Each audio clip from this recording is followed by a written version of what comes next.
بسم الله الرحمن الرحيم. اهلا بكم في الجزء الثاني من الدرس الاول من دورة الفوتوشوب CS5. اتكلمنا في الدرس الاول عن آه، اول 5 ادوات في الفوتوشوب. النهارده هنكمل مع بعض 5 ادوات تانيين، وفي الجزء الثالث 5 ادوات تالتين ان شاء الله.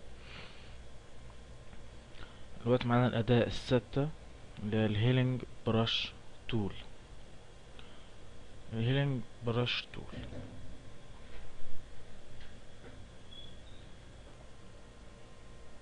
تستخدم هذه الاداة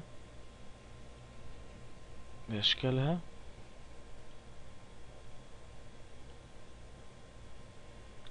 في تصحيح الصورة وإزالة النمش والأجزاء الغير مرغوب فيها في الصورة.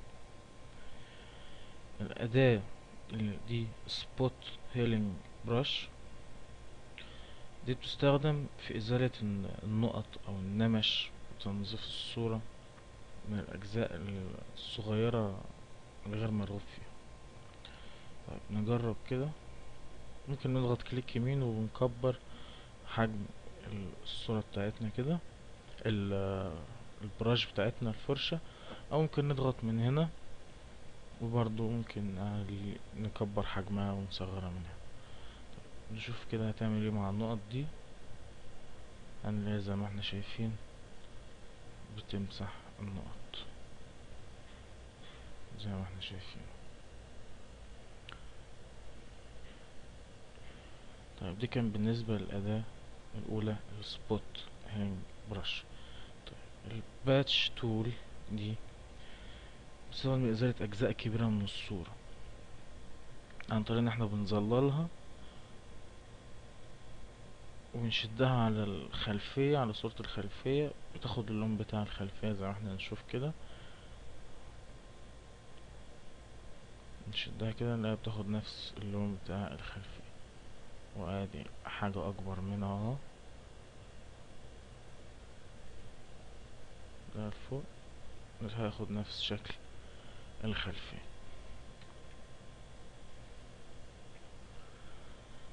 دي كانت الأداة السادسة اللي هي الهيلينج براش تول. طيب دلوقتي معادنا مع الأداة السابعة اللي هي البراش تول. تعالوا نشوف البراش تول بتعمل ايه. طبعا ده حسب الحجم زي ما احنا شايفين كده، بنرسم اي حاجة حسب الحجم. طبعا زي ما قلنا قبل كده بنرجع عن طريق كنترول الت وزد او الت وزد كنترول. تعالوا نكبر حجم البراش ونستخدم حاجة اتقل. نشوف حسب المقاس بتاعنا اللي احنا عايزينه بتطلع معانا الصورة. البنسل تول زي ما احنا شايفين برسم خط قلم يعني كده. زي ما قلنا بنرجع الت كنترول وزد، وممكن طبعا نزود حجمه كده.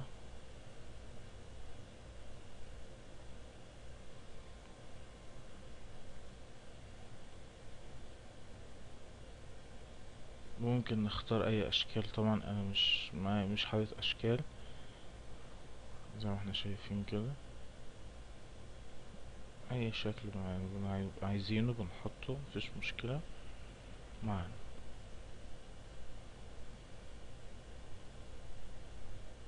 ادي البنسل تبقى اغمق شوية طبعا حسب الحاجة اللي احنا مختارينها يعني. وادي شكل القلم معانا.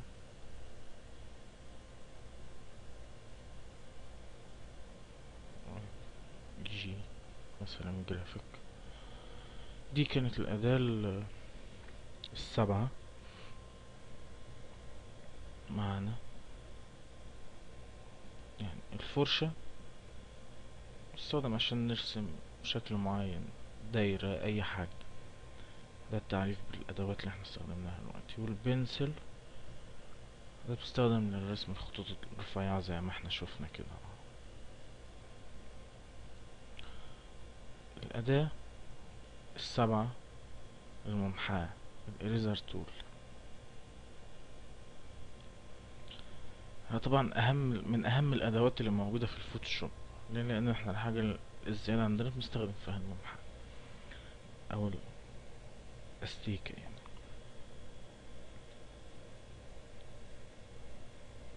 أول شكل ده بيستخدم في المحو الحر، يعني بنمسح اللي احنا عايزينه ومفيش فيه مشكلة. هيكون مثلا كده.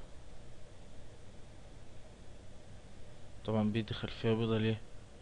لأن احنا نسينا نفتح الصورة أول ما نشتغل، يعني دي أول حاجة لازم نعملها. لما نشوف كده هيديني على طول الخلفية الشفافة زي ما احنا شايفين. وطبعا عن طريق الضغط بالكليك يمين ممكن نكبر حجم الصورة ونصغره زي ما احنا عايزين. دي كانت الأداة الأولى. الأداة التانية الباك جراوند، دي بتستخدم في محو الخلفية مع الإبقاء على العناصر الموجودة يعني. نجرب. طبعا هنكبر الحجم وهنبدأ نمسح كده عشان نعرفكم ازاي. ب... ب... مثلا هتسيب صورة نيكيتا زي ما هي مثلا كده، وهي طبعا هننزل هنمسح مع الخلفية.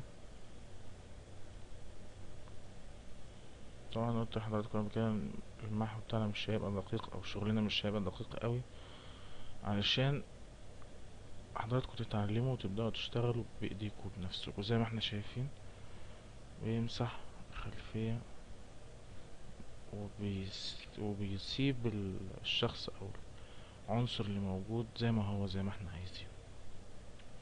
طبعا Alt كنترول وزد بنرجع لكل اللي احنا عملناه. وفي حركة تانية ان احنا ممكن من ويندو هنا، طبعا هنتعرف على القوائم دي في الدرس التاني ان شاء الله.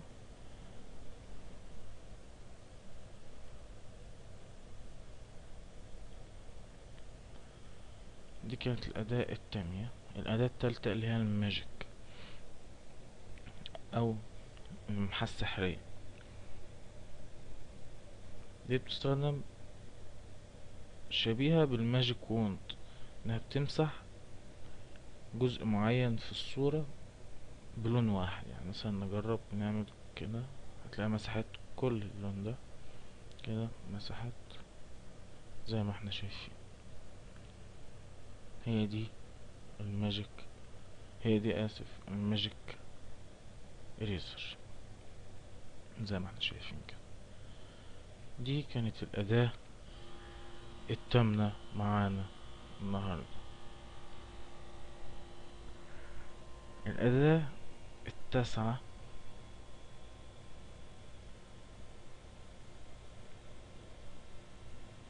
معانا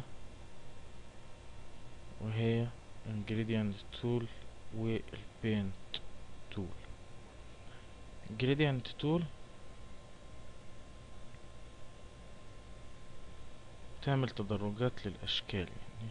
وليكن مثلا نختار التدرج ده والشكل الأول ده ونعمل كده، وياخد معانا الشكل زي ما احنا شايفين كده، النص غامق والنص فاتح يعني.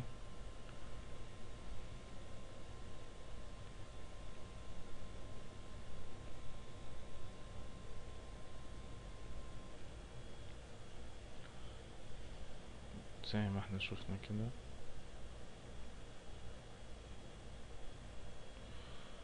بس لازم نتعلم حاجة بقى، ان احنا لما نيجي نشتغل دايما نفتح لير جديد لكل حاجة هنشتغل فيها. ده بالنسبة للشكل ده. شوف الشكل التاني مثلا بيعمل ايه، كنظام دايرة مثلا او نجمة مثلا كده. نشوف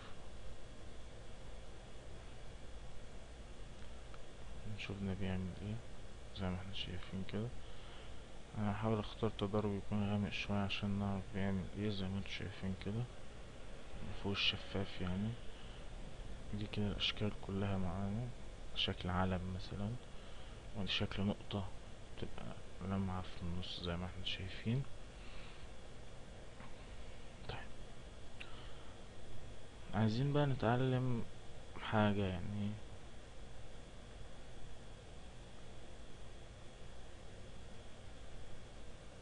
او مش هنتعلم حاجة يعني، دي حاجة يتعمل لها دورة بعد كده، وهي اللاير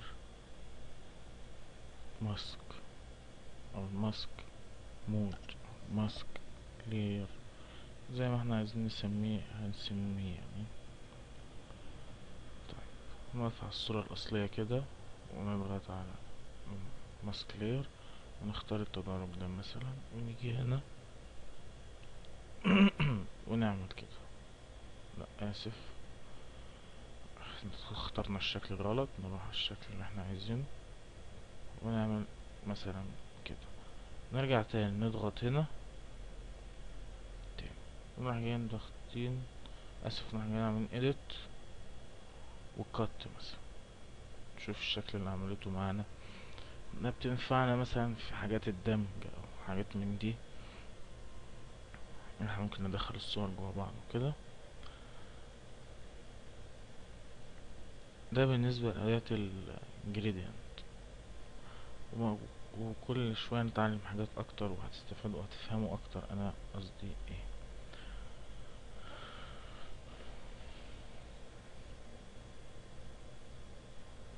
بالنسبة بقى لأداة البينت، استخدم الآلة دي طبعا في ملء الطبقات والأشكال بلون محدد انت بتختاره. دايما نتعلم ان احنا نعمل لاير جديد، ومثلا وليكن نختار اللون الأحمر عشان أهلاوي ونعمل كده، نلاقي غطت كل خلفية اللون اللي احنا حددناه. طيب انا عايز جزء معين بس، بختار مثلا الأداة الماركوي تول، مثلا بختار المربع وبختار مثلا لو اقف على الصورة الأصلية وبختار مثلا الشكل ده، واجيب أداة البينت واطبق، هيملالي المربع بتاعي بس اللي انا حددته. ده كان بالنسبة لأداة الجريدينت والبينت.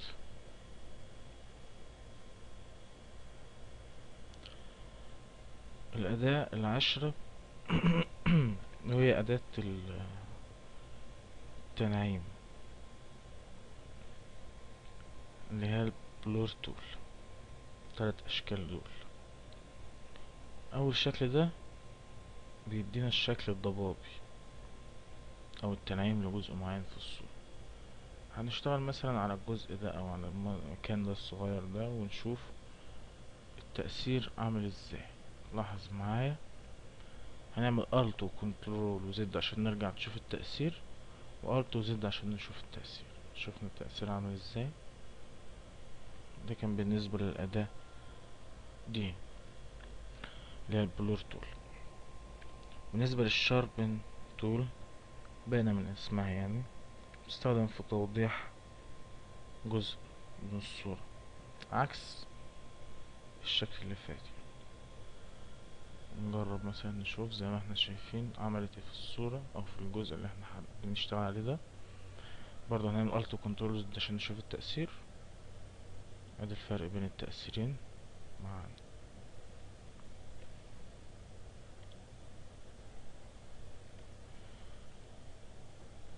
السمادج تول. الأداة التالتة دي أداة التشويش. لما نعوز ندخل جزئين في الصورة مع بعض مثلا